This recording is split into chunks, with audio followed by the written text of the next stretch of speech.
announcement that we still have 5 more minutes.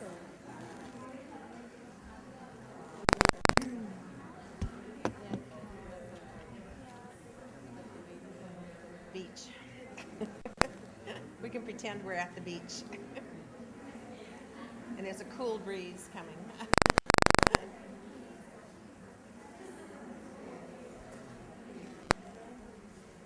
I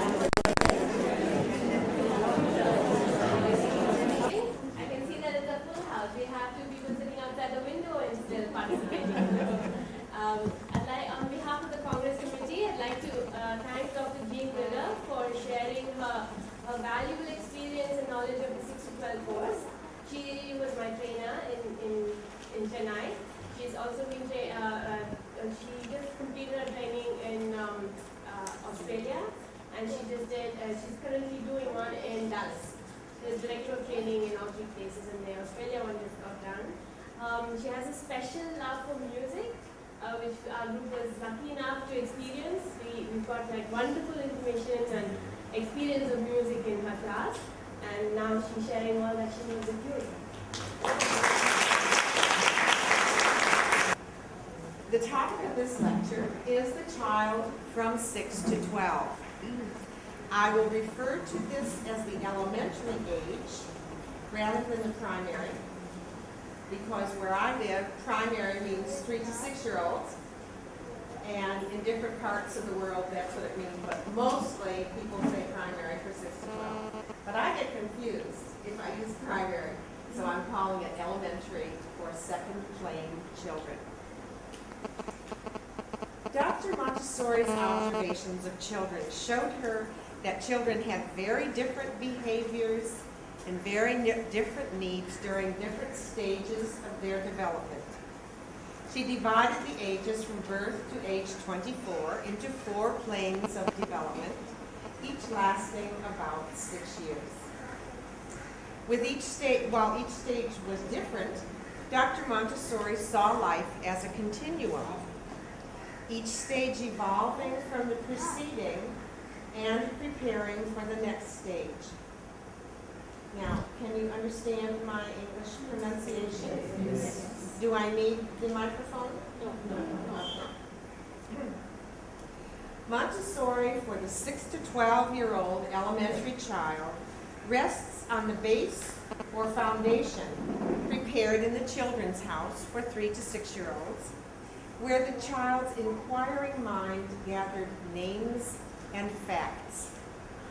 What and where were the consuming interests then? The mind of the 6 to 12 elementary child functions in a new way. Why, how, and when are the questions, the consuming interests of that age. And all the names and facts acquired before are used by the child's creative imagination to trace the paths of evolution, the discoveries and inventions of human beings, and to experience all these ideas in a personal, meaningful way. This is the age of cosmic education, the age of reaching for an introduction to and an overview of everything. In the Children's House, one offers the world to the child. In the elementary, one offers the universe, from the smallest particles in the atom to the galaxies, along with the idea of infinity. The expansive mind of the child is limited only by the resources in his or her environment and the ability and stamina of the adults who prepare the environment. The environment should provide key ideas that unlock the forces inherent in children to think creatively, to retrace and explore with understanding the discoveries and inventions of human beings, and to search for new ideas and solutions to today's needs. Now, I see some of you writing. I think this will be on the web eventually, So maybe you can just enjoy and listen instead of trying to write. A child in the second plane of development has quite different characteristics from the child in the first plane. This lecture will examine the characteristics of the child in that second plane. But first, how do we know when the child is making the transition from the first plane to the second plane? The most obvious is the loss of temporary baby teeth and their replacement with new permanent teeth. The body as a whole loses its baby fat, becomes slimmer, leaner, and taller. The child who worked happily alone most of the time in the children's house now wants to work with others most of the time. The second plane child turns from absorbing facts, such as what and where, to wanting to know reasons, such as how and why. The first plane child engaged in repetition by repeating the same thing over and over and over in the same way. The second plane child repeats the activity by augmenting it or by varying it. Ideally, the child in transition will have the opportunity to move back and forth between the children's house and the elementary class, and then will be able to remain in the elementary when the child knows the elementary class is the right place to be. And I have to tell you about an experience. I was working in the Washington, D.C. public school system, and one of the 3 to 6 teachers had 3 girls in the class who turned 6 in the month before the new school year began. She didn't think they were quite ready for the elementary, so she kept them. And pretty soon, 2 of the girls started visiting the elementary class.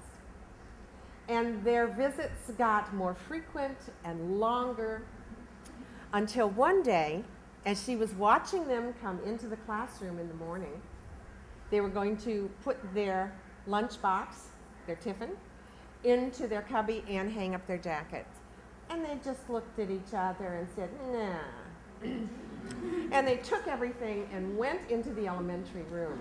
They knew that's where they belonged now. Children don't become ready on the first day of school for that transition. They're ready when they're ready. And I can guarantee you, it's not at the convenience of the school. But if you want your job to be easier and their development to go more smoothly, you let them move when they are ready. The third girl didn't start visiting the older class. And finally, the teacher said to her, "Your friends have gone now to the elementary. Wouldn't you like to start visiting?" She said, "No, I want to be the oldest one in the class for a while." And you see, this is one of the benefits of the 3-year age span. You begin and other people help you. Then when you're a year older, sometimes you help younger ones, sometimes you receive help from the older ones. When you're the oldest, you help the others. And now, in doing that, you're developing your leadership skills, your ability to teach others. It's a very important time. So it's important that they be able to stay in the 3 to 6 class long enough to satisfy that. When they go up to the older class, they'll have the opportunity to repeat all 3 stages again. They'll be the youngest, they'll receive help, and being able to receive help is also a skill to develop, right? Okay. Then if they're very fortunate and there's a 9 to 12 class, they'll get to go through it again. Let's now consider the characteristics of the child in the second plane of development. Our preparation of the environment, as well as the materials and exercises for the second plane child, are based on our understanding of these characteristics. The child who comes to the second plane is generally stronger and healthier than the child of the first plane. This is much more a time of physical stability and steady growth rather than rapid physical growth. Since the child's energy is not being used for rapid physical growth, the energy manifests itself as great stamina.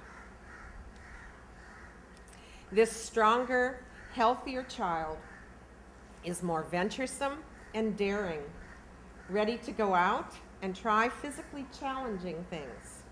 Scrapes and bruises are ignored as the child takes on an appearance of toughness. This new plane of development brings with it a need for the child to branch out into the wider society and to a new level of social life with peers. The child needs to become independent from the family. This is a step the child must take on the way to eventually becoming mature and attached to more than the family. It is often not easy for parents to accept the fact that they no longer get the full attention of their child. The child may also refrain from keeping the family values concerning cleanliness and appearance. They're supposed to look quite dirty to illustrate what I just said. Okay. Since the child has, in a way, mentally disengaged from the family, there is a need to make a new beginning, a new belonging. This child must now work to become acceptable to a group of peers.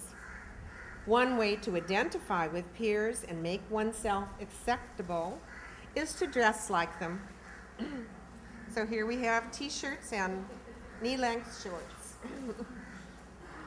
When the child has found new friends, he or she likes to be with them. These friends may be older, younger, or the same age. The group forms its own society with its own customs, codes, secret language, and even a secret handshake. The customs, codes, language, handshake, or other secret signals help them bond with one another. From among their group, they look for a leader who will lead their little society. Obedience to the leader and to the rules or codes they have agreed upon is a very important part of this society. Making rules and adhering to them is a way for the children to practice morality. It is also a way for them to practice being a member of society. The fact that the child becomes a member of this new society supports the child's independence from the family. This independence also enables the child to do things by and for himself or herself, as well as for others. Over time, this enables the child to mature within society. And I believe the young man who is standing and holding the orange, do you call it an orange? Okay, is the leader of the group there. It's not as obvious as I would like. Within the classroom, the first question these children ask is, can we work together? They collaborate on research, share information with one another, and exhibit a great loyalty to the group. And there's a group doing research together. Can you hear me out there? Okay. The evaluation that counts now for the individual is the evaluation of the group.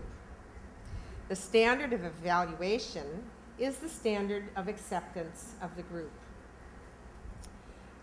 During the second plane, children are developing and honing their conscience. They are earnest in their desire to know not only what is right and wrong, good and bad, fair or unfair, they also want to know why. One way to help children in the process of figuring out morality is to provide them with an environment in which they can make their own experiences. Children are allowed to choose their own working companions, and in the simple course of existing and working in the same environment, they experience many opportunities to learn how to live and work together. Help is given through a continuation of the lessons of grace and courtesy. This woman, whoops, you can't see her. The woman who is shaking hands with the children is at the conference. That's Donna Corbett, and these pictures were taken at Forestville Montessori School in Australia. The fact that the child becomes a member of this new little society supports the child's independence from the family. This independence also enables the child to do things by and for him or herself, as well as for others. Over time, this enables the child to mature within society. Within the classroom, the first question these children ask is, can we work together? And here's the rules that they have come up with. This is from the 9 to 12 class at Forestville.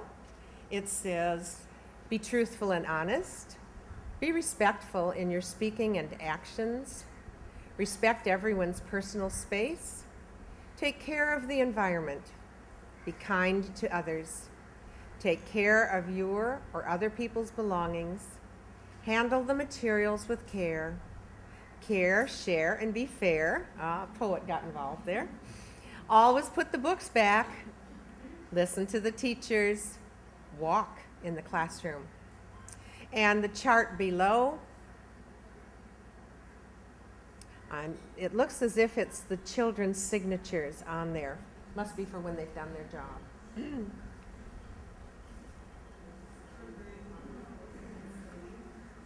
In the universe, they come to understand that these laws preserve and protect the earth and make it possible for life to exist.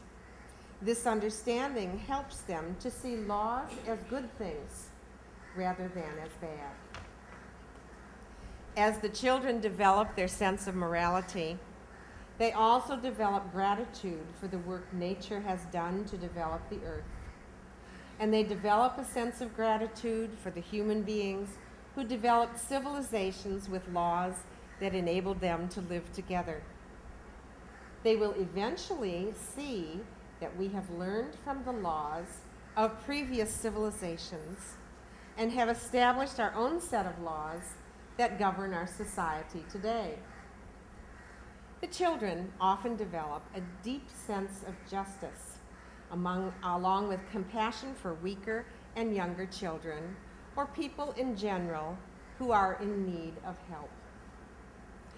I worked many years in public Montessori in the United States, and in those schools, most of the children came to school on a bus. Many of the school children were from very tough areas of the city, and the children who lived in those really tough areas had to be tough to survive there. But when the little girl, the little 3-year-old with Down syndrome got off the bus, I would pick out the toughest street kid I could find and ask him to escort her to her classroom. And it allowed him to exhibit a side of himself that he couldn't let his friends see.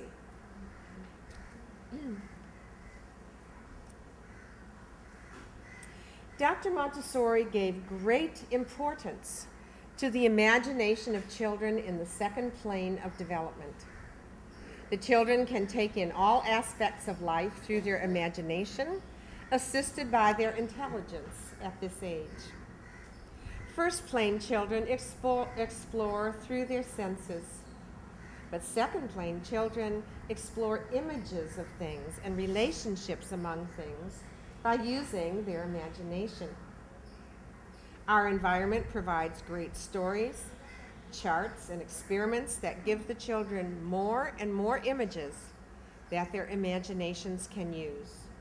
Things far out in space, countries on the other side of the world, and particles too small for the human eye to see, may all be experienced by the children through the use of their imaginations.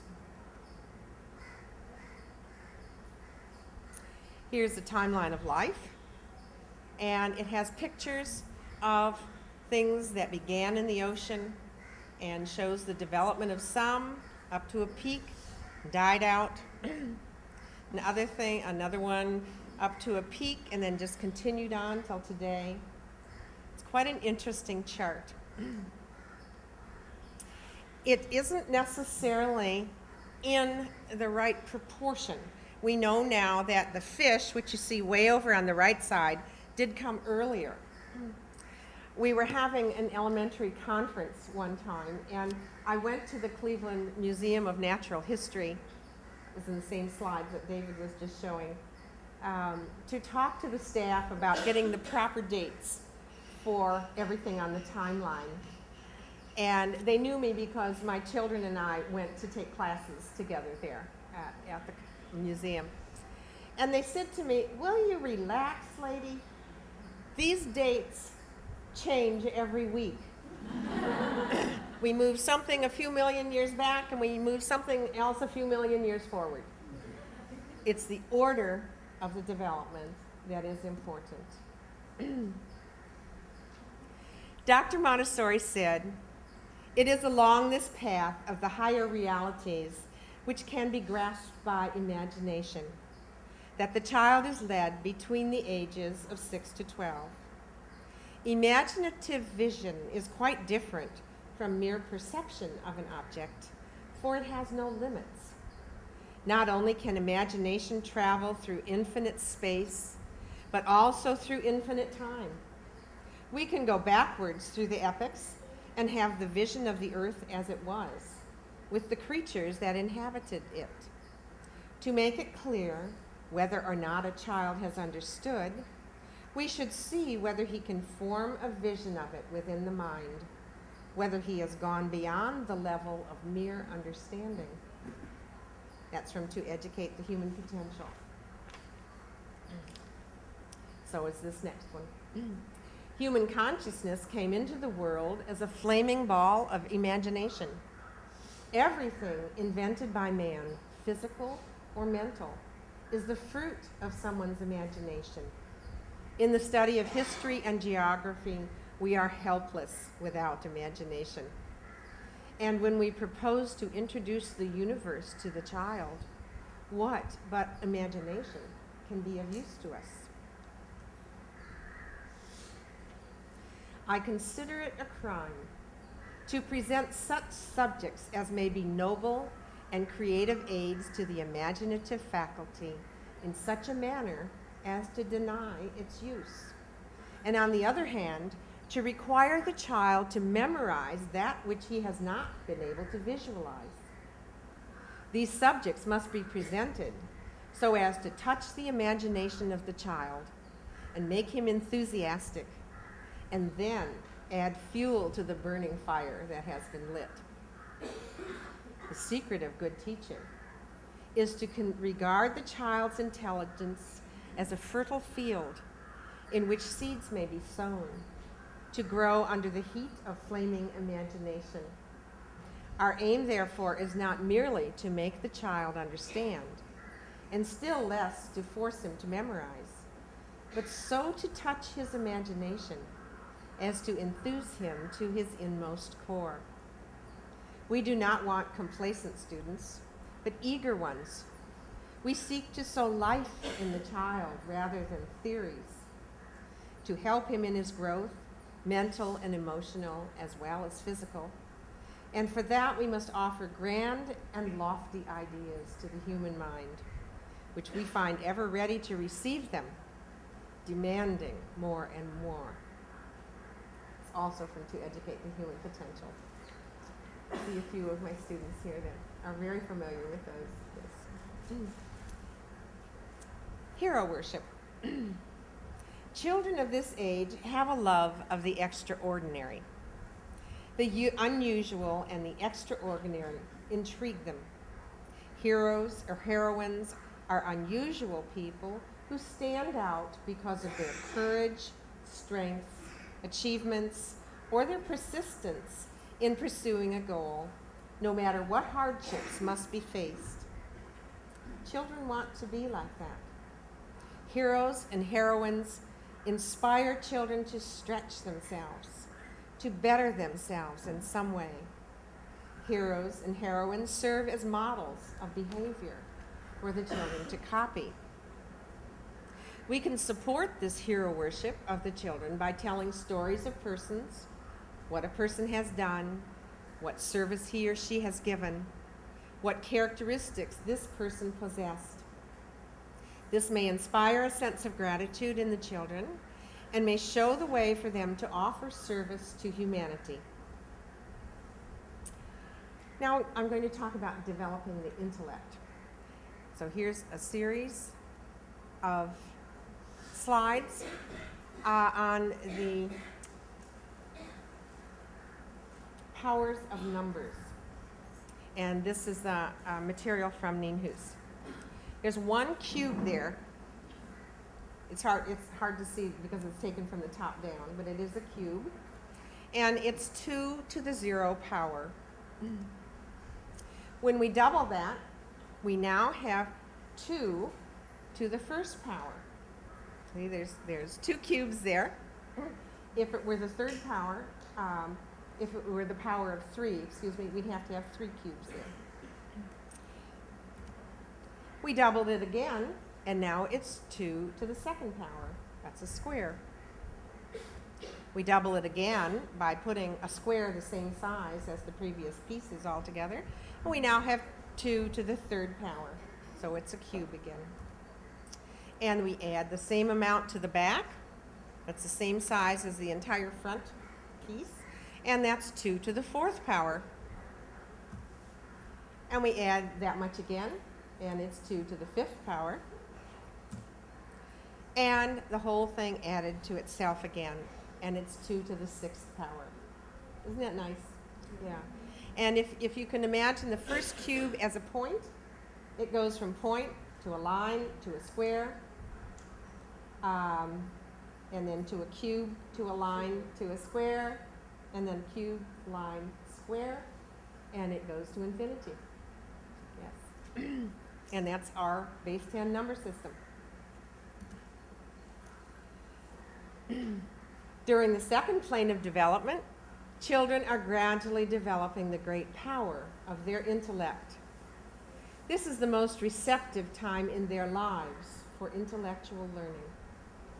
It is important that we provide them with an intellectually rich, well-prepared environment in which they can exercise their human tendencies and engage in active, conscious learning. We spoke earlier of the child's physical stamina. This can manifest itself in an enormous potential for sustained intellectual work. This, by the way, is the invertebrate chart, and the one on the top left is the control chart.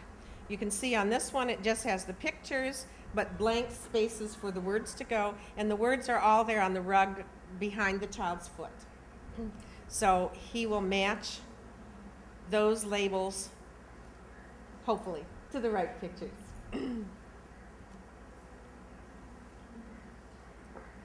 This great intellectual power requires us to give a great vision rather than tiny, disconnected details.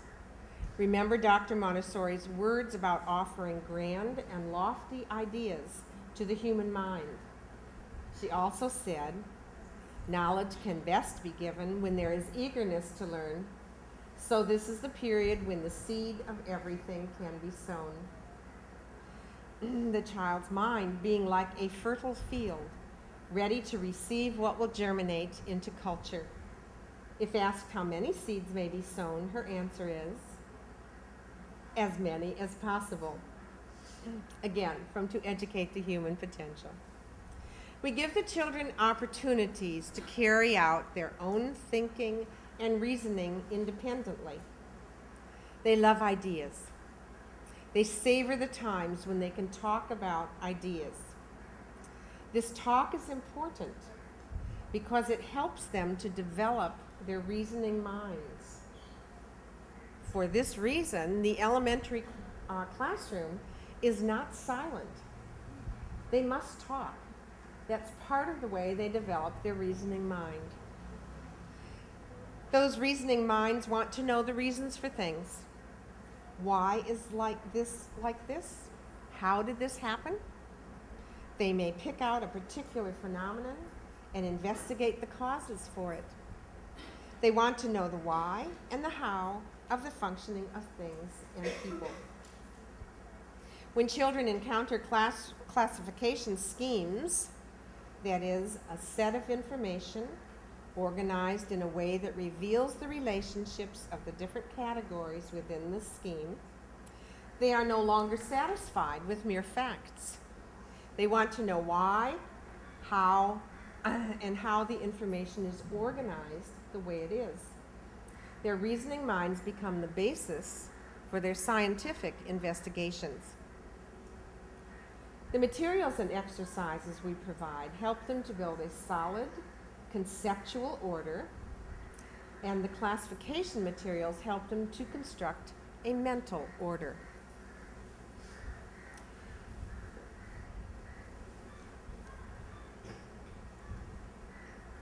I'm a little ahead of myself here. The repetition that second plane children do involves amplification and variation.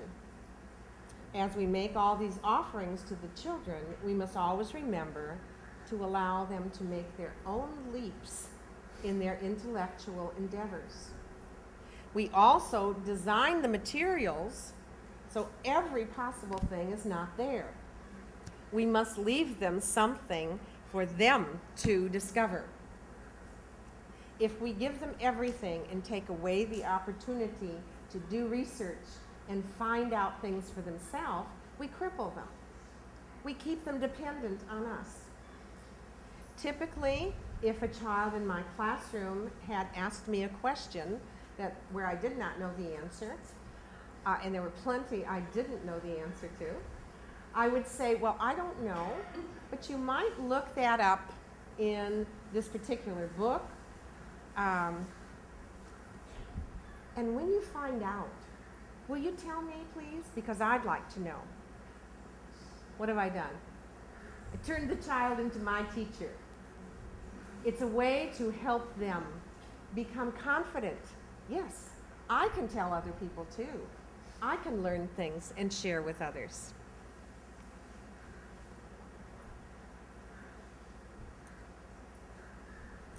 During the second plane of development, children are developing those mental powers. We have already mentioned imagination. Another one of their mental powers is abstraction. So here we have a child working on math with a piece of material. This is the power to take from an object an idea of the essence of the object that may then be recalled when the object is not physically present. So here's a child who has now gone to abstraction. He no longer needs a bead frame or something else to do the multiplication. Abstraction is possible only when there is an imaginative base that can provide images of relationships. See how beautifully the bead frame, I keep pointing to this as if you can all see that. You can see the colors of the beads.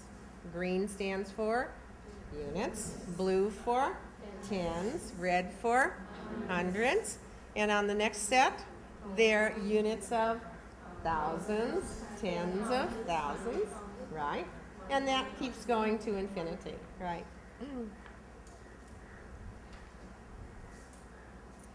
The process of abstraction is aided by the materials of the classroom. And here are some of the math materials These are materials for memorization of math facts. They are used in the late 3 to 6 class and the early 6 to 12 class. Most children have not memorized their math facts by the time they come to the elementary. And it's important to have materials where they can work the problems that are going to give them the correct answers. These were designed long before we knew very much about the brain. But we know today that whatever you do can be recorded in your brain. So if you're using flashcards to memorize your math facts and you guess the wrong answer, it goes right in here. And then when you do guess the right answer, that goes in too. Now, which one is right? Guessing is a very inefficient way to memorize your math facts. So that's why we have these materials for the children in the second plane, so that they're always working with the correct answer. That's the shortest way to have them memorize those math facts. These materials also show the children how numbers interact with each other, what the patterns are on those various pieces of material. So they're very important for the development of that reasoning mind with regard to math. You all know the chains.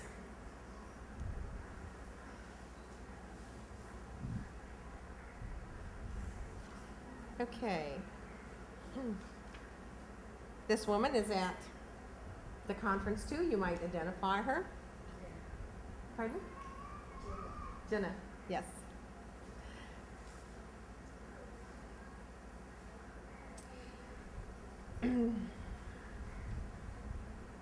These materials provide a sensorial base that gives the child sensorial images.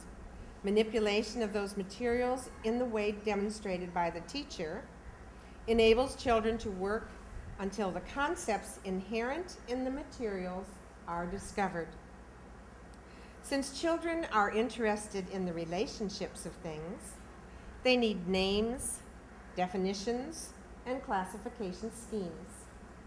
The names and definitions identify different items for the children, and the classification schemes enable children to put those items together in relationship. And here are the boys working with lots of pictures and bringing the right label to the right picture. Dr. Montessori expresses it this way: the mind can assemble and rearrange its mental contents, extract, let us say, an alphabet of qualities from all those numberless things that we meet in the outside world. This it does by the power it possesses of abstract thought. That's from The Absorbent Mind by Montessori. Great work. Great work is work that totally absorbs children in a large endeavor, either in time or space. It requires the exertion of maximum effort. Repetition through augmentation or expansion is seen here. Now, you don't see very much of it. The child has started laying out the decanomial, which is done algebraically.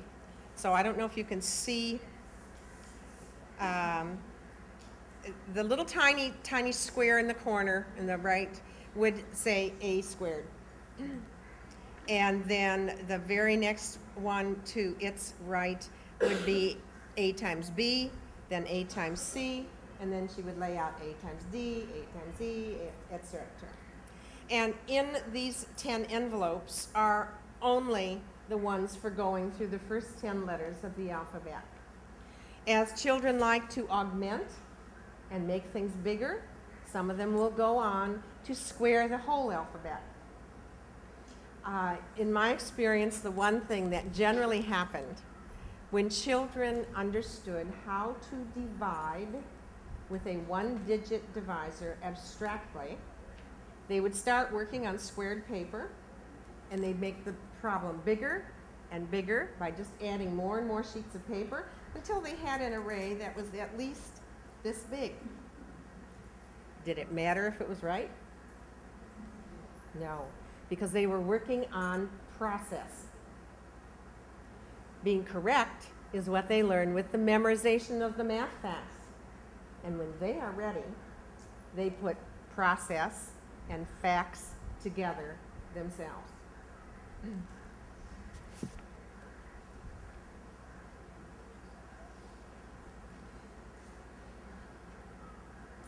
Once they have understood the process, it's almost as if they now flex their mental muscles and rejoice in their ability to do so. And watching them as they do that kind of work is a great joy for the teacher. The environment must provide both the space and the uninterrupted time for this kind of activity to occur. Have you heard about the 3-hour work cycle? It's a very important concept in Montessori. The children must have time to do this kind of work, and they must have time to allow themselves to go into very deep concentration. If we do something for half an hour and then we have everybody stop and do something else, and then a half an hour later stop and do something else, the children do not learn. They do not increase their ability to go into deep concentration. Let's see, it's in Spontaneous Activity in Education, which is now called the Advanced Montessori Volume 1. It has a very good description of the 3-hour work cycle. The second plane is the time of life when children consciously develop a sense of responsibility. Over the 6 years of the second plane, they gradually come to understand that they have been the recipients of the long labor of humanity. Montessori speaks of the development of gratitude towards humanity. This is not the first time today or this in the past few days that you've heard of gratitude, right? Montessori speaks of this development by saying what is very necessary is that the individual from the earliest years be placed in relation to humanity. The child will have the greater pleasure in all subjects and find them easier to learn if he be led to realize how these subjects first came to be studied and who studied them. We write and read, and the child can be taught who invented writing and the instruments wherewith we write, how printing came and books became so numerous.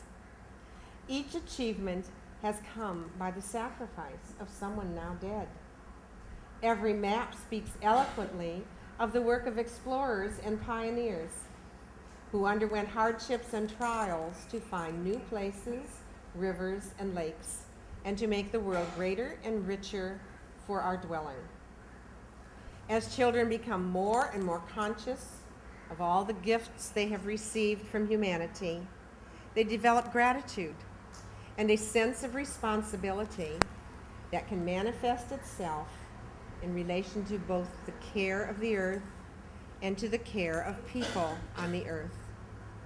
Indeed, children may find their own cosmic task in the process. Some could find this task in the ecological care of the environment. Others could turn their attention to the needs of people on the earth. The idea of responsible service comes in response to the developing consciousness of how richly all have been blessed through the labor of others. Responsible behavior and service, then, seem to be the right response. To sum up, children in the second plane, children in the second plane have a set of characteristics that aid them in their process of self-construction. Their energies are now available for great physical stamina, rather than for great physical growth. They expand their horizons beyond the immediate family and join a group of peers. They are naturally interested in moral development, and they seek to find out for themselves what is right and wrong. They look to heroes who can inspire them in a wish to emulate their heroic qualities. Their developing imaginations, intellect, and ability to abstract flourish in relation to the materials, activities, and possibilities that are made available to them. When conditions are right, the children engage in great work that serves to further develop their imaginations, intellect, and power of abstraction. Finally, when children become conscious of all the labor of nature and humanity to make the world that place it is today, they develop gratitude, which then manifests itself in a developed sense of responsibility and the desire to serve. Now, I think you've sat for a very long time. Do you have questions that you'd like to ask?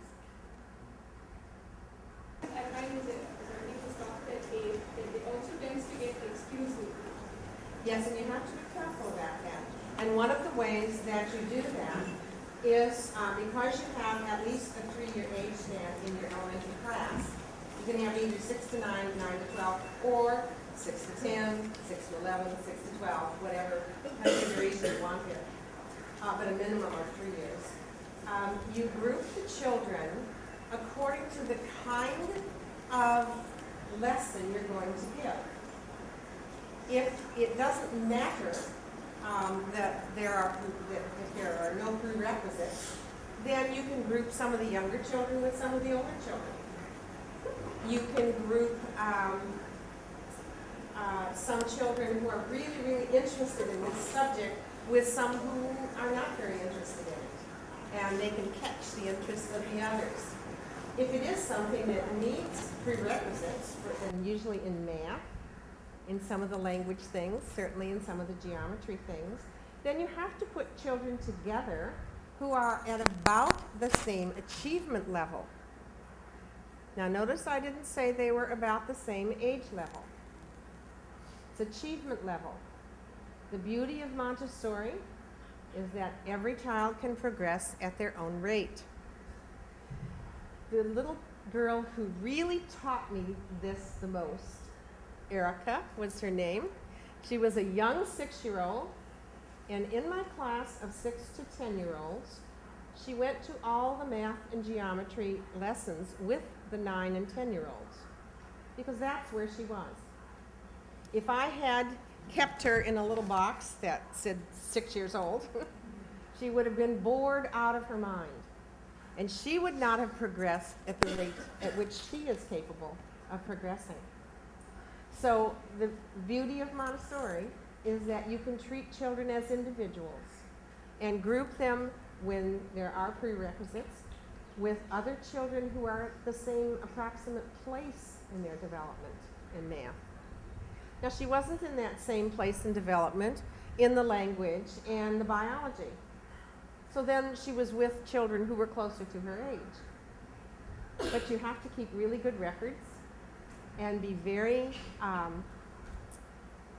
well tuned in to what the children's interests are and what they have studied, where they are, and then group them accordingly. Once you do that, so that children are getting lessons based on what's just the right next thing for them to get, you get children who are much more excited about their education. And then if you throw in regular individual conferences with the children about their work, you get them to take ownership of their educational process. And then your job is a lot easier. Now, the way I would do an individual conference with children in my class, we came to doing it about once every 2 weeks. I would teach for 9 days, and all day on the 10th, I was doing individual conferences. I had about 27 children in the class. Each got about 15 minutes. And they could sign up for the time they wanted. I just put 9:15, 9:30, 9:45, and they'd sign up. They were responsible for having all their papers in order from the last time they'd had a conference. We would look at them together, and then I would say things like this. I see that you're doing multiplication on the large bead frame with a 2-digit multiplier. Do you need more practice with that? Or are you ready for a 3-digit multiplier?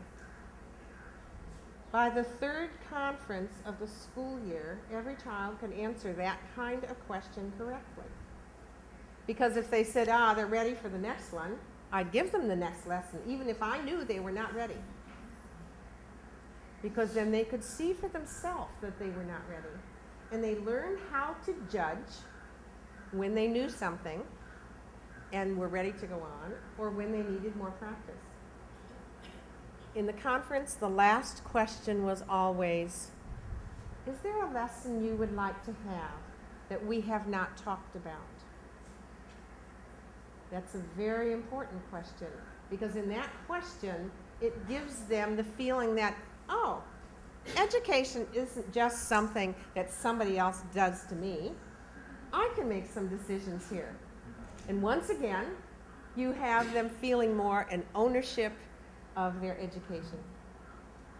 And then for you, everything goes much more easily, and for them, education is more of a joy.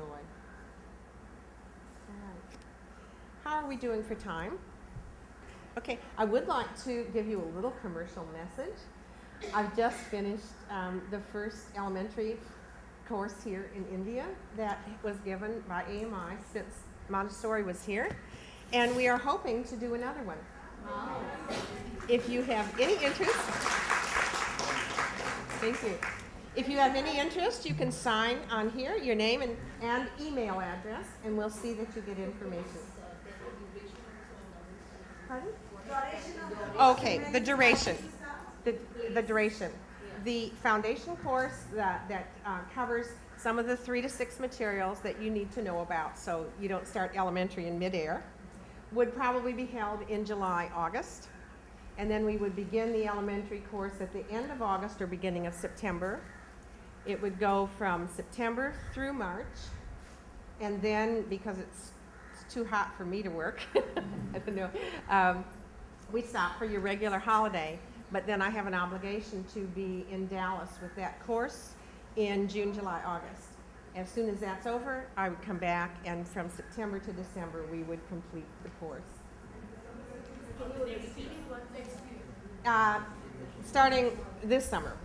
We have this proposal in to AMI. We're waiting for their response as to whether or not. But, yeah, that would start from this July, 2009.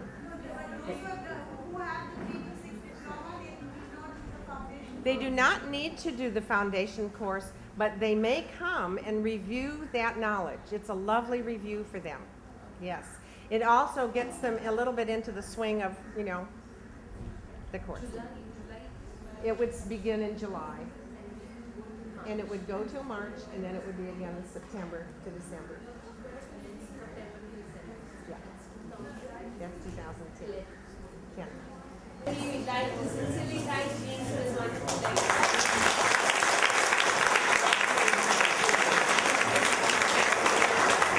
Sushmita and Rajesh would like to give you a small token of appreciation.